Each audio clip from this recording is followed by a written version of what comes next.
देवेंद्र मोहन शर्मा अपने परिवार में अकेले ऐसे शख्स हैं जो जिंदा बचे हैं। इनका भरा पूरा परिवार था, लेकिन सिर्फ 2 महीने से भी कम समय के भीतर इनके परिवार में 3 कत्ल हो गए। इन्होंने अपनी पत्नी और 2 बेटियों को खो दिया। सबसे पहले इनकी छोटी बेटी चल बसी, उसके 1 महीने बाद इन्होंने अपनी पत्नी को खोया और उसके बाद अगले 20 दिन में इनकी बड़ी बेटी भी इस दुनिया से चली गई। ये कोई सामान्य मौतें नहीं थी, इसके पीछे थी एक गहरी साजिश और पुनर्जन्म से जुड़ी कहानी। आइए जानते हैं क्या है पूरा मामला। देवेंद्र मोहन शर्मा एक दवा कारोबारी है। इनके घर में पत्नी अनीता के अलावा छोटी बेटी प्रियंका भी रहती थी। प्रियंका विदेश से अपनी पढ़ाई पूरी करके आने के बाद से पिता के दवा कारोबार में उनकी मदद करती थी। इनकी बड़ी बेटी दिव्या की ग्रेटर कैलाश में रहने वाले वरुण अरोड़ा से शादी हो चुकी थी। इस शादी से वरुण और दिव्या के 2 जुड़वा बच्चे भी हैं, एक बेटा और एक बेटी। 1 फरवरी 2021 की सुबह प्रियंका अपने पिता देवेंद्र मोहन शर्मा को बताती है कि उसके पैरों में बहुत ज्यादा दर्द हो रहा है, इसलिए वो आज उनके साथ ऑफिस नहीं जा पाएगी। देवेंद्र भी उसे आराम करने को बोलकर काम पर चले जाते हैं। रात को जब वे ऑफिस से वापस घर लौटते हैं तब तक प्रियंका के पैरों का दर्द बहुत बढ़ चुका था। अगले दिन यानी कि 2 फरवरी को देवेंद्र प्रियंका को लेकर मोती नगर के एक हॉस्पिटल में गए, जहां उसकी कुछ जांचें हुई जिनकी रिपोर्ट आना बाकी थी। रात होते होते प्रियंका के पैर सुन्न होने लगे थे और 3 फरवरी की सुबह तक तो उसकी हालत इतनी खराब हो गई कि वो अपने पैरों पर खड़ी भी नहीं हो पा रही थी। इसलिए उसे BL कपूर अस्पताल में भर्ती कराया गया, जहां 15 फरवरी 2021 की सुबह प्रियंका की मौत हो गई। परिवार सदमे में था कि प्रियंका को अचानक ऐसी क्या बीमारी हुई जिससे उसकी जान चली गई। छोटी बेटी की अचानक मौत के दुख से परिवार उबर पाता, इससे पहले ही बड़ी बेटी दिव्या की भी तबीयत खराब हो गई। उसके बाल अचानक से झड़ने लगे। दिव्या की हालत लगातार बिगड़ती जा रही थी, इसलिए उसे गंगाराम अस्पताल में भर्ती कराया गया।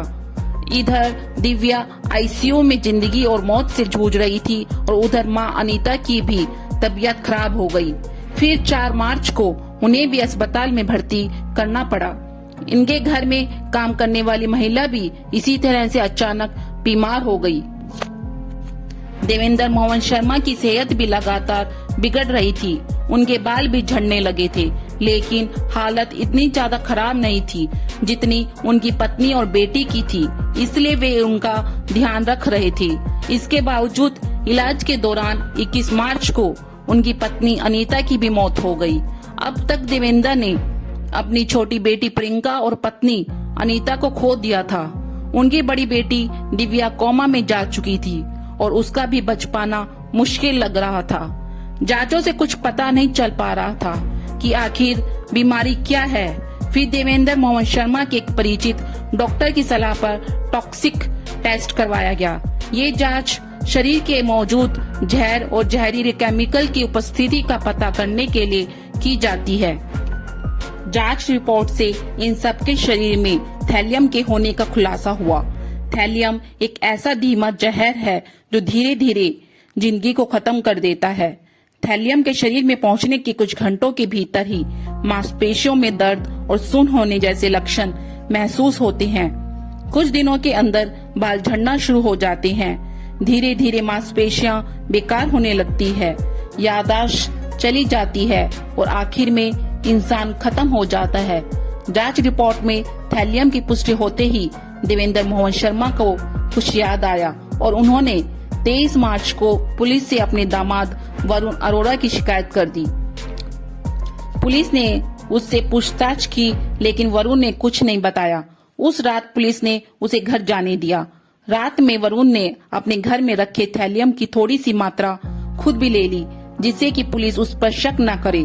24 मार्च की सुबह उसने अपने घर पर लैब वाले को बुलाकर अपना टेस्ट भी करा लिया था, लेकिन अब अगले दिन पुलिस ने अपने तरीके से उससे पूछताछ की तो उसने सब कुछ उगल दिया। दरअसल 31 जनवरी को दिव्या अपने पिता के इंद्रपुरी वाले घर पर थी। उस दिन दोपहर करीब 3 बजे वरुण अपने ससुराल पहुंचा। वो अपने साथ सभी के लिए फिश करी बनाकर लाया था। उस वक्त घर पर उसकी पत्नी और बच्चों के अलावा सास अनीता और ससुर देवेंद्र थे। उसने अपनी पत्नी समेत सभी को मछली खिलाई, लेकिन अपने दोनों छोटे बच्चों को ये बोलकर फिश करी नहीं खाने दी कि उन्होंने अभी दूध पिया है। वरुण ने खुद भी मछली खाने से मना कर दिया। प्रियंका उस दिन अपने दोस्तों के साथ लंच के लिए बाहर गई थी, इसलिए वरुण अपनी साली प्रियंका के आने का इंतजार करता रहा। जब शाम को वो वापस आई तो 6 बजे के करीब उसने प्रियंका को भी फिश करी खिलाई। जब प्रियंका ने वरुण से भी साथ में खाने को कहा तो उसने जबड़े में दर्द होने का बहाना बना दिया।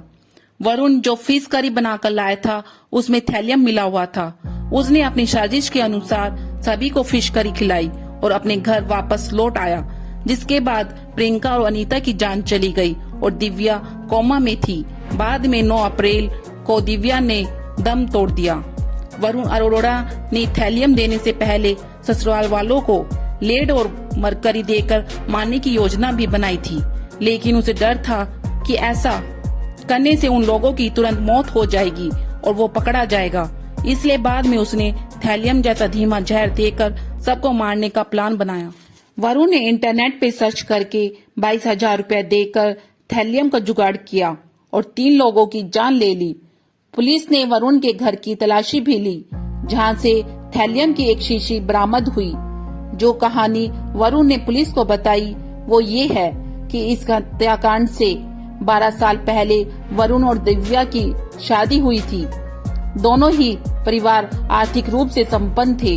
घर में किसी तरह की परेशानी नहीं थी। बस एक कमी थी कि शादी के 7 साल बीत जाने के बाद भी उन्हें कोई बच्चा नहीं हुआ था, जिसके बाद उन्होंने IVF की मदद ली और दिव्या ने जुड़वा बच्चों को जन्म दिया। बच्चे 4 साल के हो गए। उस वक्त तक सब कुछ ठीक चल रहा था। फिर हुआ ये कि वरुण के पिता की मौत हो गई और संयोग से उसके कुछ समय बाद ही दिव्या फिर से प्रेग्नेंट हो गई। वरुण का मानना था कि बच्चे के रूप में उसके पिता का पुनर्जन्म होने वाला है, लेकिन डॉक्टर ने कहा कि अगर दिव्या ने इस बच्चे को जन्म दिया तो उसकी जान को खतरा हो सकता है। जिसके बाद दिव्या और उसके मायके वालों ने वरुण की इच्छा के खिलाफ गर्भपात करा दिया। इस बात से वरुण गुस्से में था और बदला लेना चाहता था। आखिर में 31 जनवरी 2021 को वो अपनी इस साजिश में कामयाब हो गया। वरुण ने अपने बच्चों से, उसकी मां और देवेंद्र मोहन शर्मा से उसका पूरा परिवार छीन लिया।